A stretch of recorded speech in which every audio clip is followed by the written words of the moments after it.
Welcome to the heartbeat of Mother Earth. Feel your own heartbeat. Concentrate, drop in.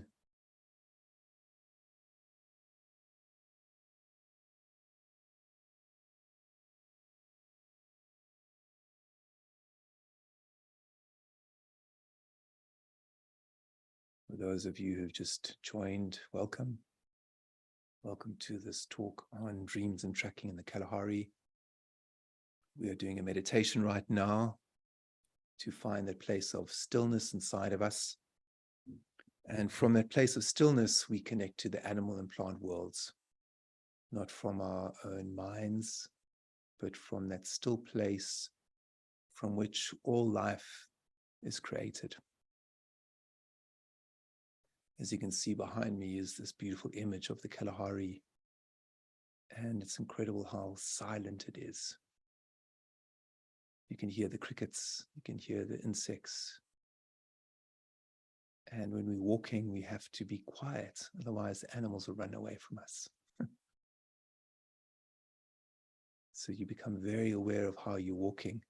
It's like walking in a shrine of nature. I call it the Garden of Eden, that place of innocence. And in that place of innocence is where true wisdom is found. But it's also a place of responsibility, because once you find that wisdom, what do you do with it? So the human race and the planet is in a state of instability right now, a state of disharmony. And it's in a threatened state because of greed and because mankind has lost their way. So this Dreams and Tracking the Kalahari is about us reclaiming our innocence and also reclaiming our job as human beings in terms of being custodians of the planet. So to do that, we need to connect to our own indigenous spirit. We need to connect to our instinct. We need to connect to our ancestors, and we need to connect to the wilderness inside of us. So without further ado, I'm just going to play my drum just to invoke the silent ones, the silent hidden ones, which in Xhosa we call the Izinyanya. You can call the Izinyanya nature spirits, guardian spirits. These are all words. So while I'm playing my drum, I invite you to carry on meditating and feel the spirit inside of you. Feel your own connection to the wilderness. Feel that stillness. And from that place, we can talk about nature. Here we go.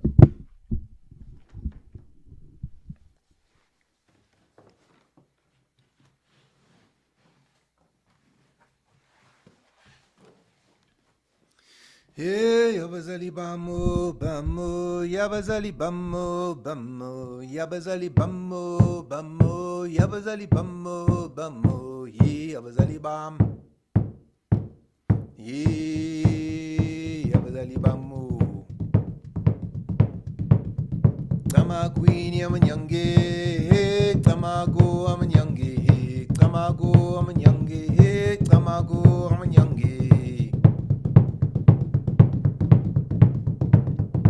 Volen lela manyange he, volen lela manyange, volen lela manyange he, volen lela manyange, volen lela manyange he, volen lela manyange, volen lela manyange he, volen lela manyange,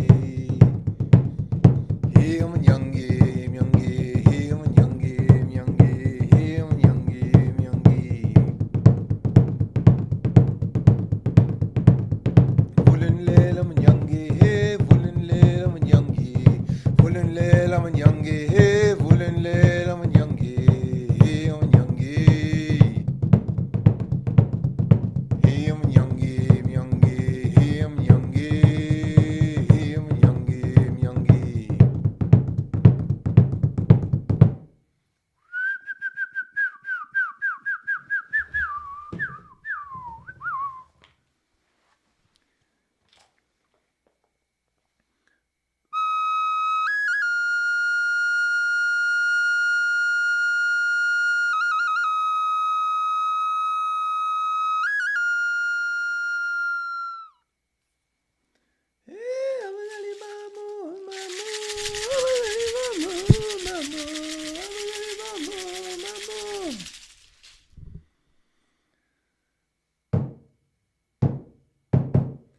So invite everyone to welcome in their ancestors, your connection to life, your connection to Mother Earth.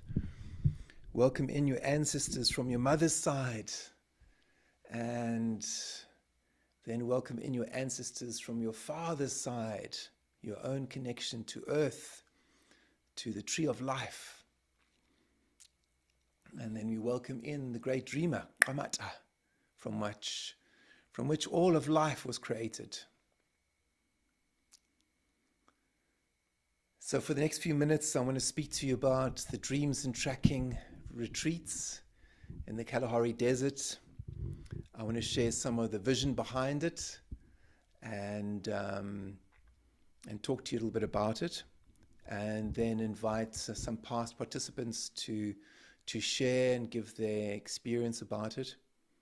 And then afterwards, those folks who are interested in joining are free to ask any questions that you may have.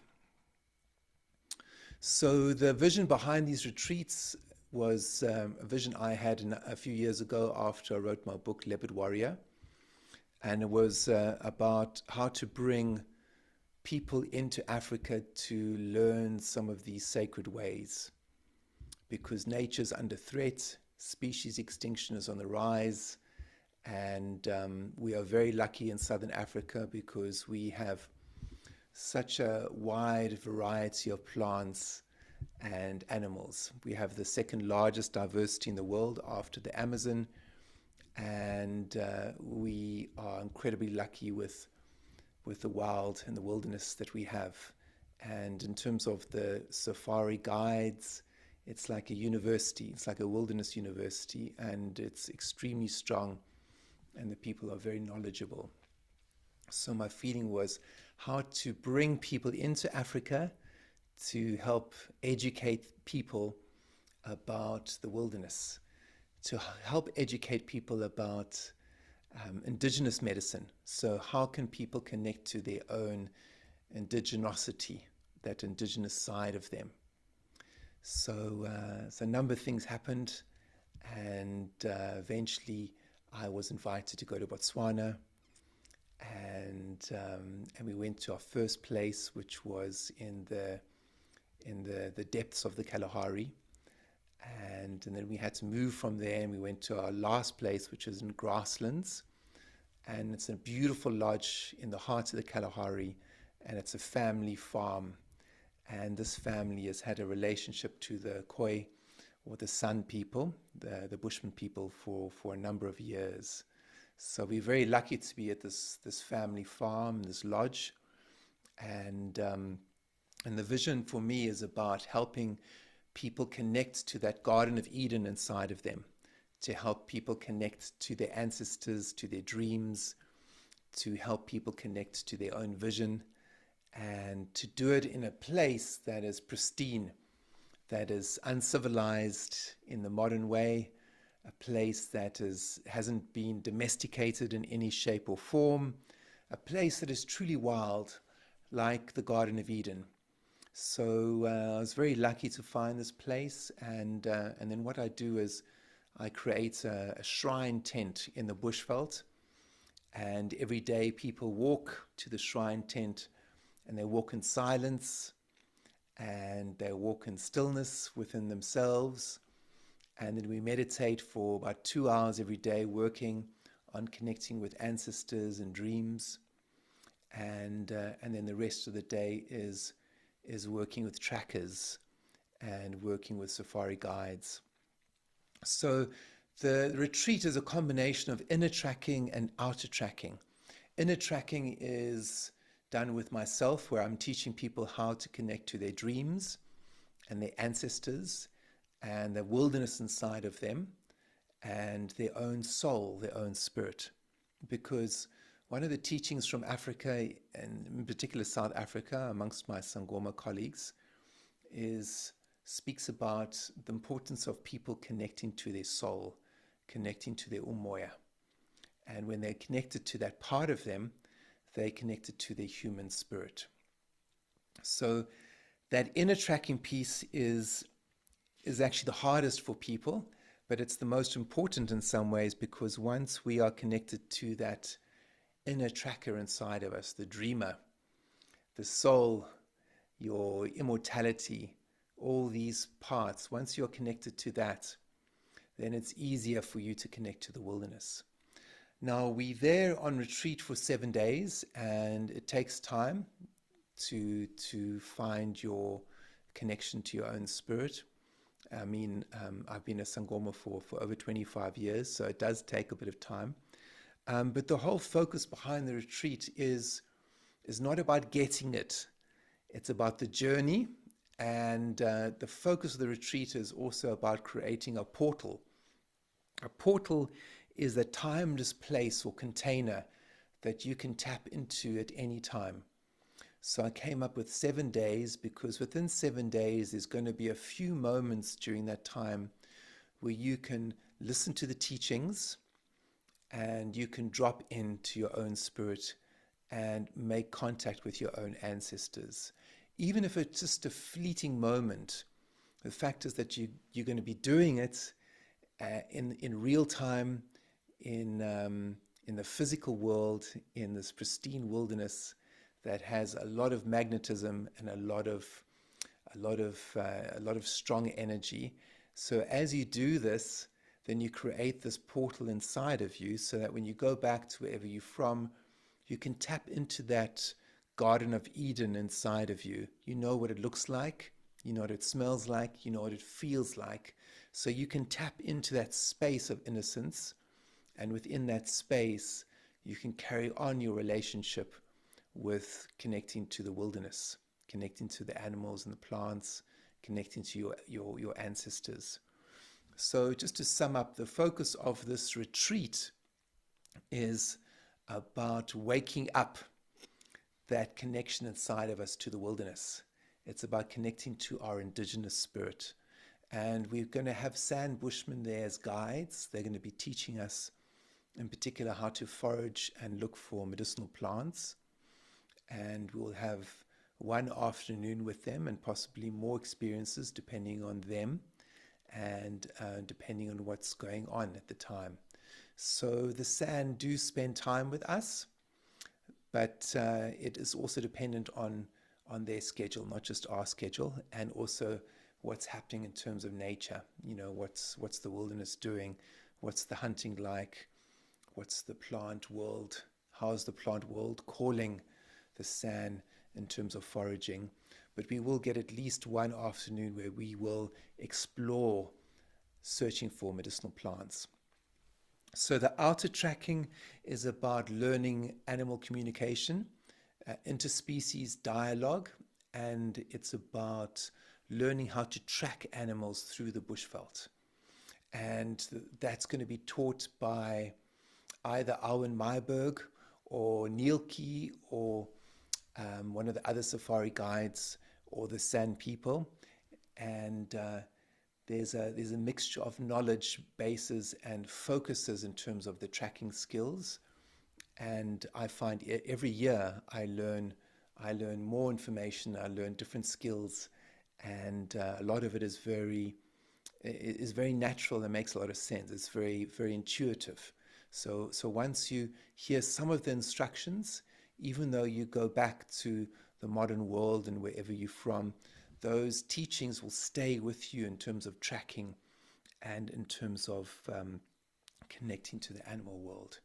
So there's the focus. It's a very dynamic retreat. The focus of it is this inner tracking piece where you're connecting to your dreams and your ancestors and connecting to your own soul, your own spirit, that part of you that is immortal, that doesn't die.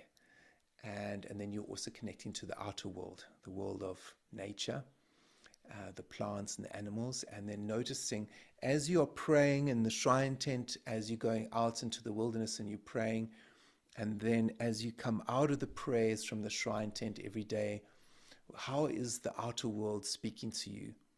How are the animals communicating with you?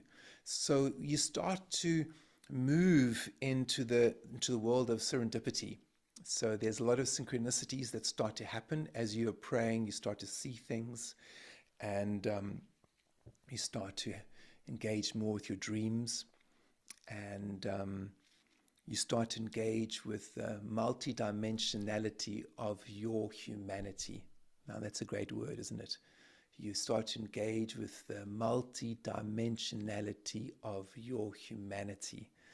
Because for most of us, especially living in the modern world, we are shut off from our instincts and we are shut off from our senses. And as you working in the bushveld, the sense of hearing starts to get a lot more refined, and then the sense of smell starts to get more refined. And as those two senses become more engaged, then the other senses start opening up as well. So, so without further ado, I think I'm going to invite a couple of participants from this year's retreat to speak. They can share some of their experiences, and then we can see if anyone has any questions. Okay, so I think I'm just going to invite Paul in to say a few words. So Paul was with us last year. So Paul, do you want to say a few words? Yes. Yeah, I will share. I thought maybe like on two levels of this. I think I'd say simply like everything John is telling you now about this retreat is very, very true. You know, I wanted to go deeper with the teachings, and I had thought about this. And this is truly a learning on many, many levels, and certainly, there's this, participating in the Sangoma ceremonies and the exercises John gives. There's learning really that happens all the time because you're on.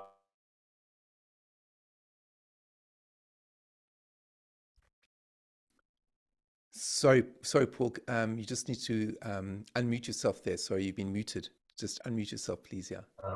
Not sure how that happened. Can you hear me okay? Yeah, I can hear you now. Go for it. Thank you. Did you hear anything I said, or was I muted? You were talking about the amazing experience, and then you okay. just carry on. And even learning from your fellow students, it's a 24/7 learning, and you have a chance just to go very, very deeply with the teachings. And John is exactly right. It helps you to create a powerful opening. It's like a portal. I feel like it planted seeds in me where I could bring back Africa within me. Africa, the land itself, has this beautiful mix of serenity, but also energy and passion, and that was something I felt very, very deeply in the land, but also in the Sangoma teachings. But anyway, there's so much I could say about it, but here's the other piece that I wanted to tell you, which is on the more practical side. I've sat where you're sitting now, and actually I'm pretty excited for you, and I don't minimize the investment you would make in the time and the travel, in the money, that there's a lot of preparations, and but those preparations I found are what make a pilgrimage really powerful, and I think that for me it just helped me to get more and more focused and helped me to get more of a deeper experience when I was there because of all that I invested to focus on this. The other thing I'll say is that you'll find, I'll just tell you, like, I just wanted to go, and go deep with the teachings in the culture that these teachings come from. And, frankly, I didn't really read a lot about like all the others, like where we'd be staying, it almost didn't matter. But when it comes to your experience on this trip, it was wonderful. I mean, you're met, like at the airport, you group up at this beautiful guest house in Mon, where they treat you really well. Then you travel deep into the central Kalahari. I had no idea what to expect. In the middle of the Kalahari, there's this beautiful guest house. All I could say was like, this is like a little Shangri-La. Like, how did this even get here? And it's a family-run place, as John said. The hosts are really warm and wonderful. The staff is wonderful. They serve you great food. They even have like tea time in the afternoon. I mean, as far as your experience logistically, but also I would say certainly first and foremost the teachings. I felt that again, everything I invested time and money wise, I really got more than my money's worth. And I would just tell you that because I know how it is to sit here and thinking like, wow, I'm traveling a far distance, I'm investing a lot. But I think you'll walk away that, that this was, you got so much more than you invested in. So like with that, I'll let other people talk. Thanks a lot. Thanks a lot, Paul. So, yeah, so I think you got Ethan. Yeah, Ethan, you'd like to share a few words. Let's get Ethan on. Hi, Ethan, go for it. Hi, John. Hi, everybody, and welcome. So I'll give a little bit of a perspective as somebody who was very skeptical. I had not sort of been, I had not had a lot of interaction with John's teachings before I got involved and started thinking about this trip. And I'm a professor of psychology, and maybe come at things in a little more like analytical sort of way at first. Is kind of my first go-to. So it was very, it was like, okay, so we're going to go out into the desert, and what's going to happen there? What's going to happen to me? But I did feel called, and my wife felt called. I went with my wife out there, and as the time approached, I sort of, my dream life started really activating up. I've always had sort of very vivid dreams, but it started really happening and swirling, and something was like building a lot. I could tell as I was coming up to it. And when you're there, I mean, there's that trip out into the Kalahari and to the Grassman's Lodge, which both John and Paul have been talking about.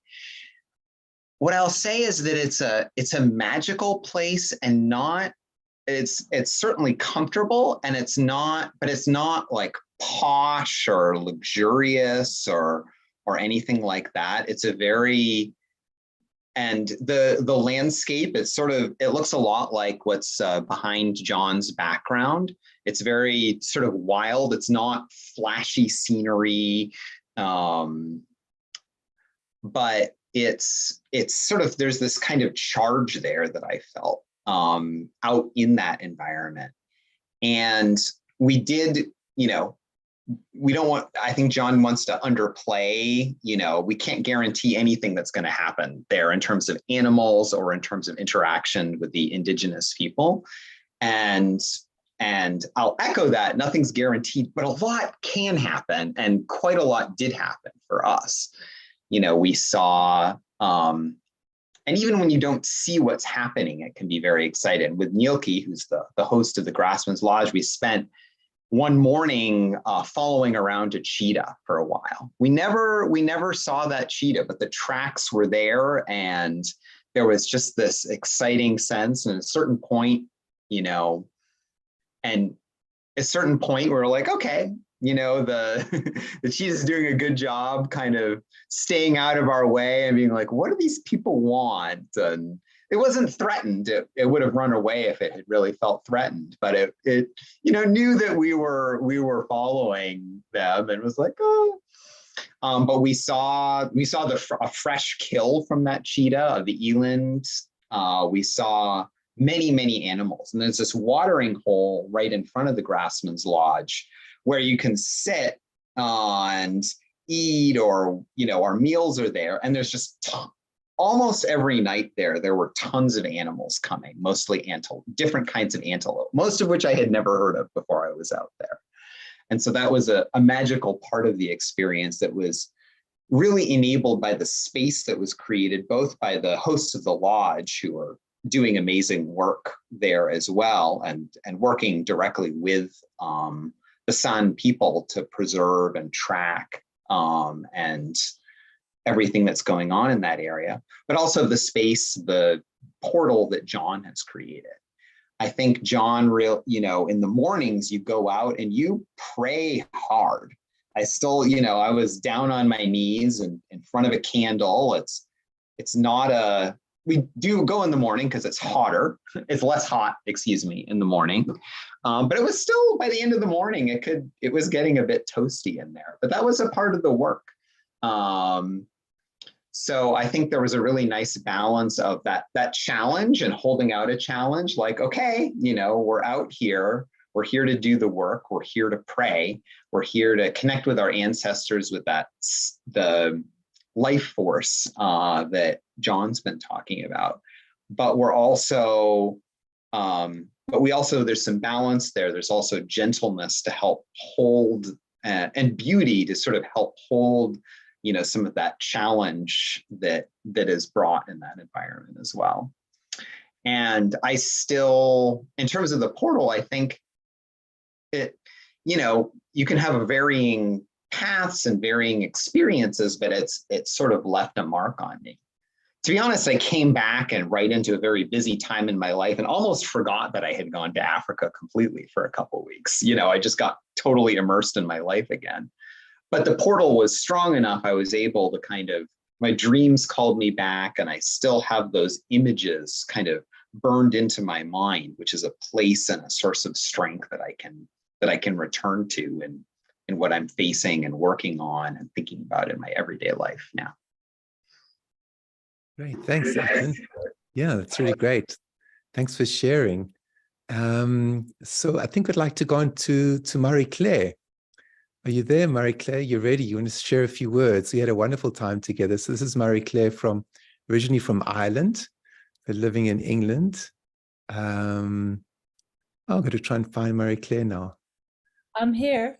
You there? Okay. Just trying I'm here. I'm here. Look, I'm waving my stick. Oh, right. You're there. Okay. Oh, you got your stick there. Look at that. I've got my stick. Okay. Hello, everybody. Thank you, Paul. Thank you, Ethan. There's very little that I could that I can put forward to bring forward to everyone else's attention, because you've both spoken so eloquently about your experiences. But what I would say is, as Mary Oliver says, what are you going to do with this one wild, precious life? And if it is that to go to the Kalahari, I was called at the last minute. I hadn't read John's books. I had a dream about going back to Africa, where I had spent some time as a child. I'd been training in the shamanic practices within the Andean tradition for many years. But I went to Africa to meet John Kelly Lockley, who brought me home to my own ancestors and to my own indigenous language of my soul that he calls the Amoya. And within my Irish tradition is just that, the Kerry woman within.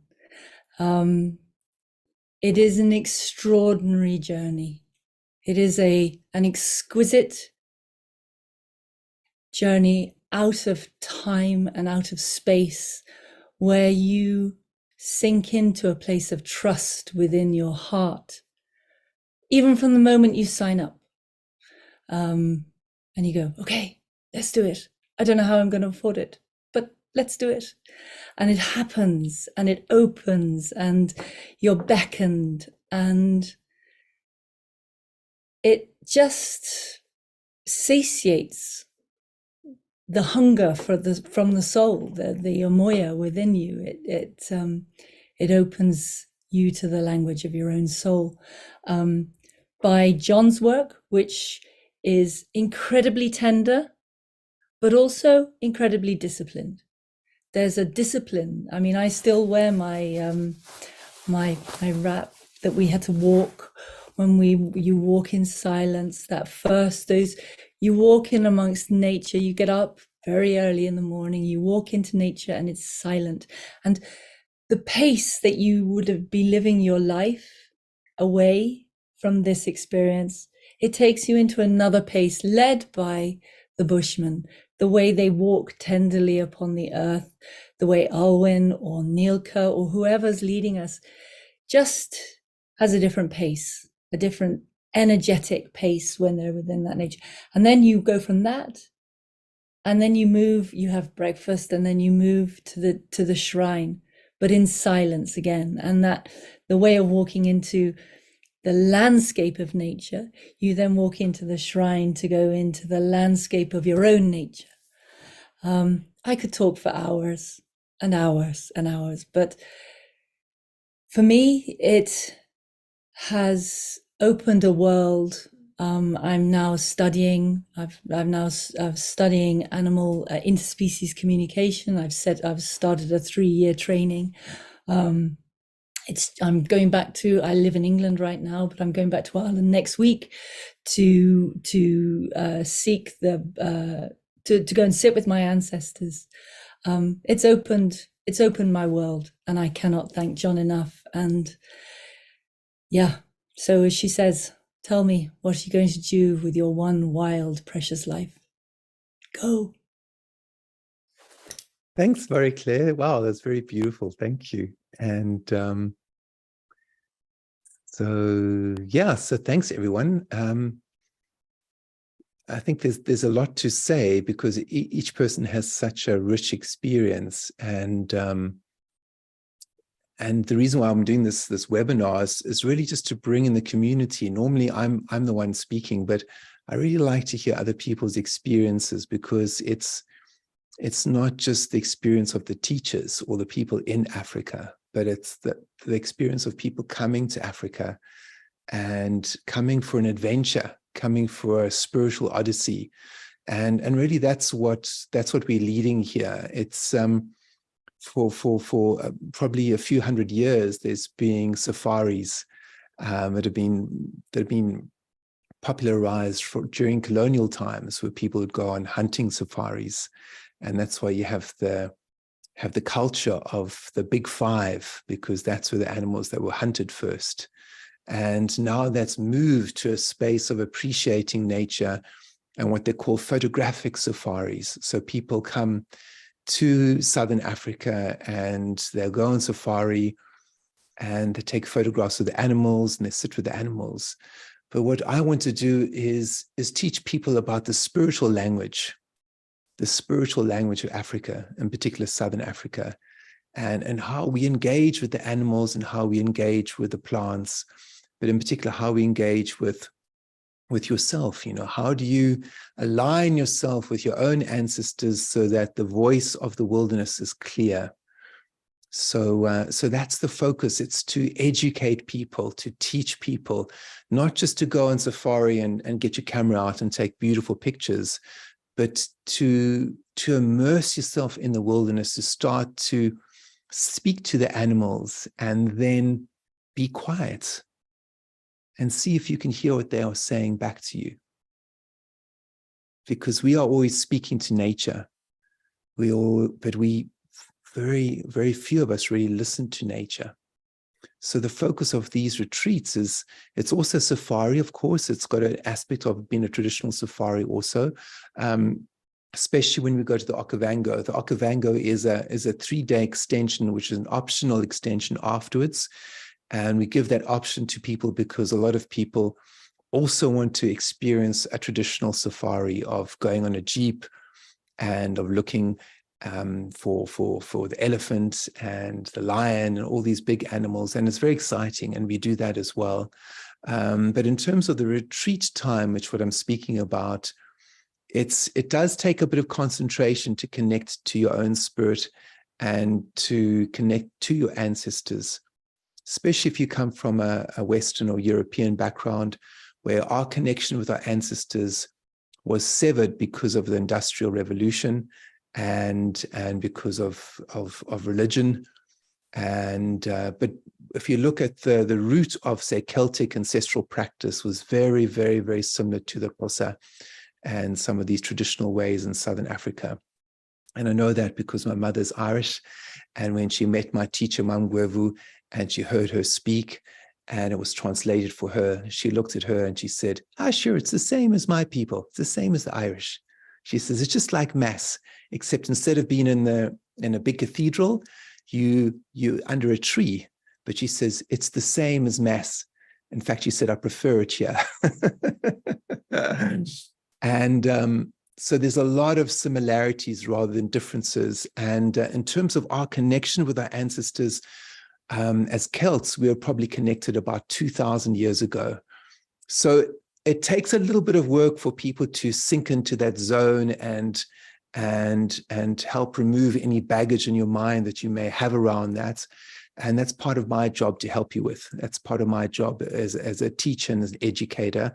I can't do it for you, but I can be tender and loving and show you what's possible and tell you stories of magic, because I've experienced a lot of magic in my life, and I can inspire you and play music and play my drum. So that's the focus of the retreat. And I think it's just one other friend. I want to see if Sadia is available. She was also with us on retreat, but I can't see her here. Sadia, do you want to say a few words? You can just unmute yourself if you're there, because I can see you in the room. Do you want to say a few words? I can't see you. Oh, there you are. Hey. So Hello. Sadia joined us as well, so she can say a few words as well. Thanks, Sadia. Yeah, absolutely. Thanks, John. And I mean, it's really hard for me to follow what everybody else has said, everybody else's beautiful words. I fully agree with all of that. I mean, I noticed a lot of people using the word magical, and that really is the word that really comes to mind most for me as well about this. There's just something about the synergy of like John's teachings and the tracking teachings, the external tracking, the internal tracking, and also just the energy of the place, the Kalahari, that is really multiplicative. So, each one of those things on their own would be incredible to be able to experience this wonderful place, to be able to learn these amazing teachings from John, from the Sangoma tradition, to be able to learn about the tracking from the San people and from Alvin. Each one of those things on their own would be just such a gift to be able to experience that. But the combination of them together is just so powerful. And it's really hard to describe how simple it is, and yet at the same time, how powerful it is. I think one thing that was really surprising for me is that, even though the teachings in some ways, as they're presented to us, was so gentle and simple, yet not easy. Those things could be very different. Simple and easy, it's not the same thing, but yet they're very transformative. So you might feel at the time something's happening, but I'm not quite sure what. But then after the retreat, there are lots of changes were happening in my life. I was just noticing things shifting that had been really stubborn or difficult to shift, even though I have studied with various shamanic practitioners before for many years, and feeling like, could it possibly be this straightforward? But yet somehow it is, and really just made a profound difference in my life that's kind of hard to explain or hard to put your finger on, but yet you can kind of feel it internally. So that's just definitely something that stuck with me. I mean, I also just wanted to say, like, the experience, I'm somebody that I work and travel full time, and I've been to a lot of really wonderful places in the world, and just been blessed to be able to travel to a lot of just fantastic, beautiful places. And yet, even with that background of having had that opportunity, this was just a really, really special, memorable, amazing experience. I would not hesitate to do it again, not hesitate to recommend it to anybody. If you're here, you're obviously thinking about doing it. All I can say is you should go. Okay, thanks so much, Sadia. Thank you. And thanks to everyone for adding your beautiful words. I really appreciate it. And this feels like I'm trying to sell the experience, and I apologize for that. What I really want to do is encourage people to come and join us on retreat, to sit together. And in order for me to do that, I have to market it, which I'm not comfortable with, to be honest with you, but I have to do it because otherwise you're not going to hear about this. And so this time round, I wanted to do it a little bit differently, and actually welcome in past participants who have experienced this retreat and the beauty of it. So it's not just my opinion on it, but it's the opinion on people who come from all different backgrounds from around the world. And my passion for this is much more than just a marketing drive to get you to come on retreats in the Kalahari. My passion for it is to help educate humanity in terms of this indigenous spirit which we all have, because the wilderness is under threat. The San lifestyle and culture is also fading, and these ancient ways are fading. And the hope we have is for modern and ancient man to sit in a circle around a fire where one is not stronger than the other, but we look at each other's eyes with respect and with a spirit of equanimity. So that was a very strong vision I had when I started these retreats, and we were very lucky to experience that vision in one of the last shrine sessions we had. One of the Bushman elders asked to take part in our shrine tent, and we sat together and we prayed together for about 3 hours. He brought his family, and we shared in a circle around a fire, and I was very happy because the spirit and vision of what I saw was coming to fruition. And as me and Klikau, that's his name, Klikau, as me and Klikau shook hands, this vulture, I saw it through the tent, and it came flying very, very low, and it just came over the tent. And it was so powerful, such a strong image, that I went to go and search and find what is the medicine of the vulture.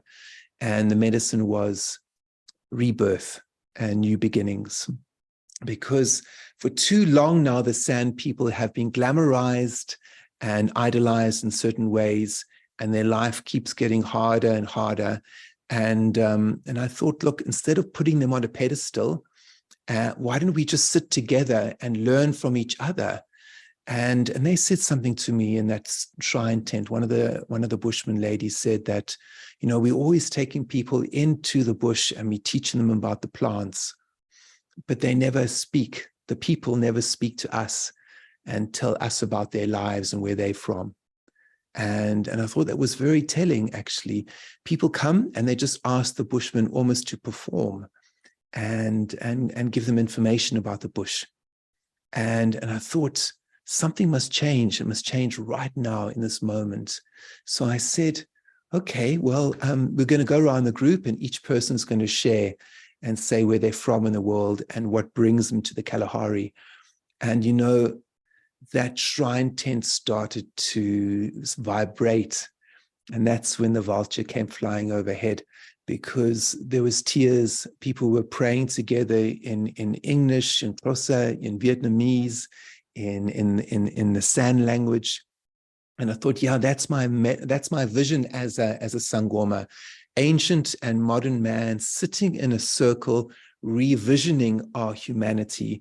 So I'm inviting all of you, past, present, and future, all the people who are listening, invite your friends, invite your community members to come and be with us in the Kalahari to learn this ancient medicine, not just for yourselves, but that you can go home and you can share this with your people so that we can learn how to reclaim the Garden of Eden, how to reconnect to the animal and plant worlds, and also reconnect to our own ancestors and one another.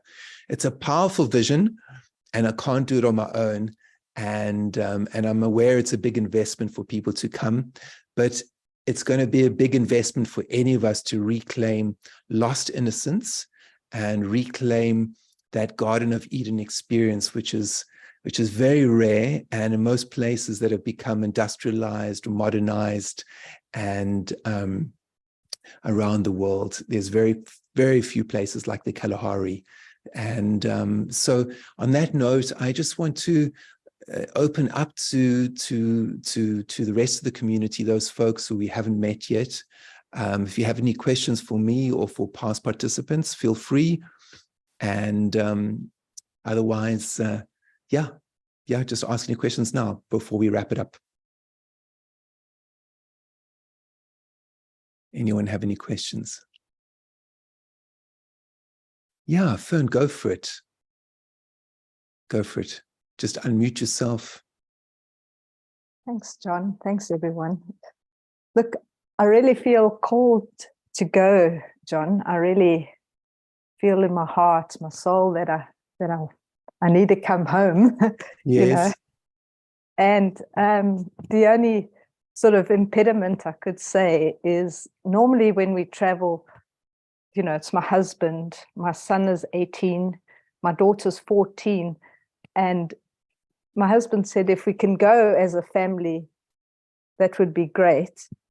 And that's my question is, my daughter's 14, she's traveled to many parts of the world. Mm. And she's a bit of a little rebel, but she's an old, wise soul too. Would she be welcome to join, or that's my question, sort of thing. Okay, well, this might be for a private conversation with you, but the thing is that it is a pilgrimage, and it is a serious pilgrimage. So if she can pray and if she can concentrate and keep stillness, and then she's welcome. That's what I could say. We did have one teenager come with his mom, and but he was a little bit older. I think he was 16. And he had a transformative experience. The thing with him is that he had also worked with shamans before in South America with his mother. So, but that's neither here nor there. The main thing is how willing can she be to engage? Because the thing is, in a group situation, and this is whether you're 14 or whether you are 46 or even 86. It's not about the age, but it's about your intention. It's very important that everyone in the group has a strong intention, but also concentrates and pulls their own weight in some ways, because it affects the circle, what we call Ubuntu. So Ubuntu is this old mystical term from Southern Africa, and it speaks about humanity, and it speaks about the circle of humanity, which then refers back to the shrine tent. So that circle, it says, I am what I am, because of who we all are. So it's saying each human being is responsible for the state of the human race. It's not just the politicians and the leaders and the celebrities and wealthy people. It isn't. It's everyone. So with that said, each person in the shrine tent is responsible for the level of meditation and concentration in the shrine tent. Each person. Whether we make a breakthrough or not together is not just dependent on me as the teacher. It's dependent on the concentration of each person in that tent. But some days, your concentration is not 100%. You might feel moody. You might feel depressed. You might have had a bad dream. That's okay, because we're all human beings. No one is perfect. But the most important is that you try, that you're there and you're like, okay, I'm having a tough time because of the heat. I didn't sleep well last night. The mosquitoes were bugging me. I'm not feeling 100%, but I'm here because I love this work and I'm here to do my best. And then that's what happens to me. I mean, not every day I'm like in top form. Some days I'm struggling because I haven't slept or some of these things I'm saying, but my intention behind the work is rock steady, So if your daughter can enter in that place, then she's more than welcome. I don't care if she's 14, it doesn't matter for me. I don't care if she's 7 years old. One of my teachers was 7 years old when I met him. And he died when he was 14 or 15, tragically. And we became great friends. And he was one of the greatest sangomas that I've ever worked with. And when I met him, He was 7 years old and this master drummer. And when he drummed, the ancestors came in because he had this phenomenal gift, just like in the Tibetan culture of these Rinpoches, these young Rinpoches. So, so I hope I've answered your question. You can obviously email me and take it further, or have a chat to your daughter. She's more than welcome. In fact, it's lovely to have family come in. Yeah. So is that helpful for you? Yes, thank you, John. Okay. Yeah. Thank you. Thanks. Yeah. So each one of us has an impact on each other, but as long as we have a good intention in terms of, I'm just going to do my best here. And then that's when the magic happens. That's when the animals come closer, because the animals are feeling us as well. You know, it's not just this this world where the humans are pushing on the animals. The animals are watching us. And when we start to respond in a particular way, like when I start chanting, the first time I was chanting in this deep part of the Kalahari where we first started the retreats, and Arwen, my safari tracker friend who was supporting and who was supporting the work, he said some of these birds that came in were quite rare and quite special. And he said the birds were coming in to listen to what I was up to, because they hadn't heard human beings chanting and singing like that in that part of the Kalahari. So, you know, the animals are watching us, they're observing us. And this is when it gets very gritty and it gets very interesting, because the next thing is, how can we as human beings behave with dignity, and not just the dignity in our own minds, but dignity for the animals? How can we, you know, hold up our end of the bargain on planet Earth? How can we do that? And when you start to do that in a good way, you notice the animals coming a little bit closer, whether it's birds coming in, whether you start having unusual sightings of rare birds or rare animals. You know, the animals start to respond. So I'm just going to see if there's any other questions before we leave it for today. Does anyone else have a burning question or something they want to share? Anyone else from the community right now? I can see your faces, but feel free to ask a question. Anyone else? No? Okay, so, well, thanks everyone for listening, and a special thanks to the past participants for joining in.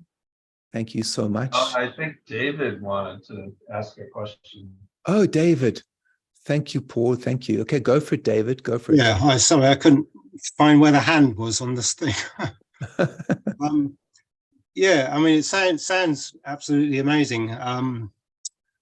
Just a couple of basic questions, really, of about what is the investment involved, and how physically fit do you need to be?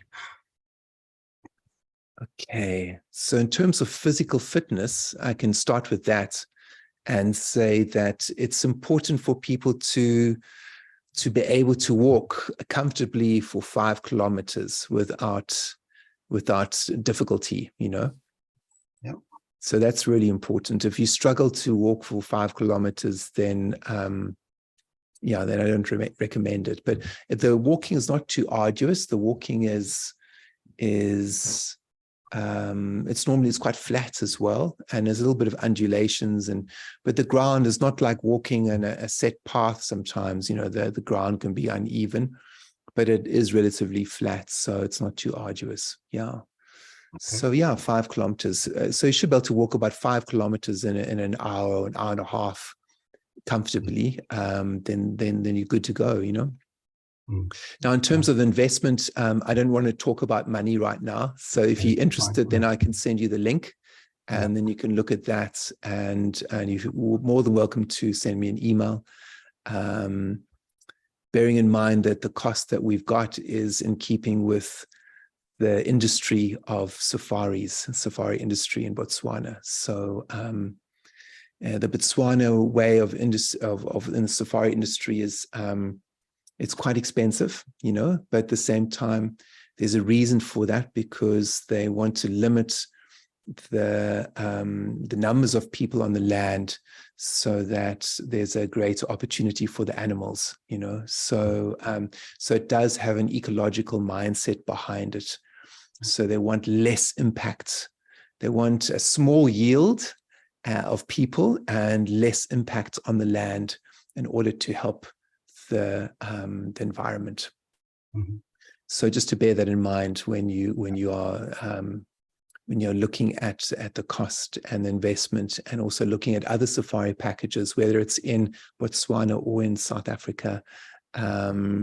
It's becoming such a rare and unique opportunity that it has got quite expensive. But at the same time, I don't think it's expensive in the grander scheme of things, because how much does it cost to connect to your soul? There's no cost, really. There's no cost. Yeah. So yeah. So thanks, David. Do you have any other questions? No, I think it's just about covered what you've all said. So yeah. Okay. Thanks, David. Thank you Yeah. very much. Thank you. Okay. Well, thanks.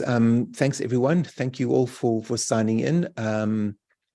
I'm just going to play my drum for a little bit, and we'll just do a bit of a guided meditation just to wrap it up, and then feel free to contact me via email if you're interested in coming, or please feel free to share with your family and friends.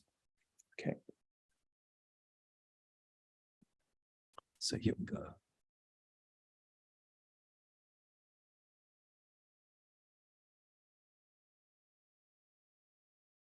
Hey, abazali bamu bamu, abazali bamu bamu, yabazali bamu bamu, abazali bamu bamu, ye abazali bam,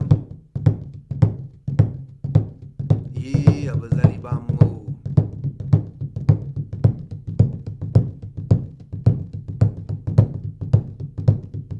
abazali bamu bamu, hey bamu bamu, hey bamu bamu, hey bamu bamu, ye abazali bam,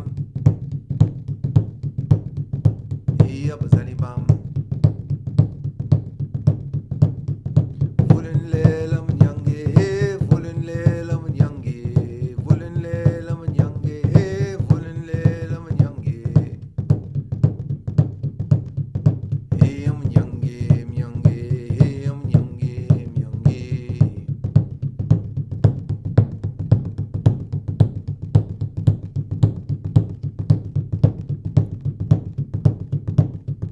Abazali bamo bamo, hey bamo bamo, abazali bamo bamo, hey bamo bamo, hey abazali bam, hey abazali bam. Fulin lela mnyange, hey fulin lela mnyange, fulin lela mnyange, hey fulin lela mnyange.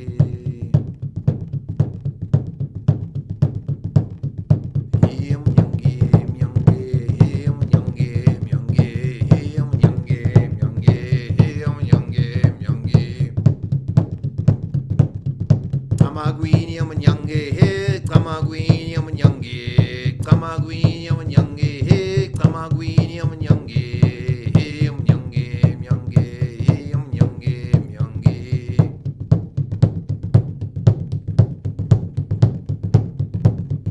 Fulin lela manyange, hey fulin lela manyange, fulin lela manyange, hey fulin lela manyange.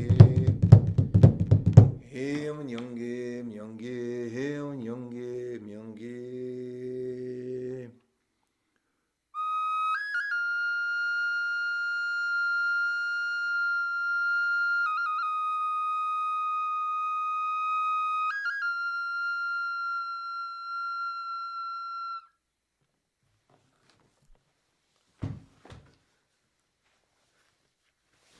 So just feeling your spirit, closing your eyes, holding that stillness for a moment, embracing your inner wilderness, embracing all your ancestors and welcoming them to be with you in this bone and blood body, while you stand on the land and you face the plants and the animals. When you do this with integrity and authenticity,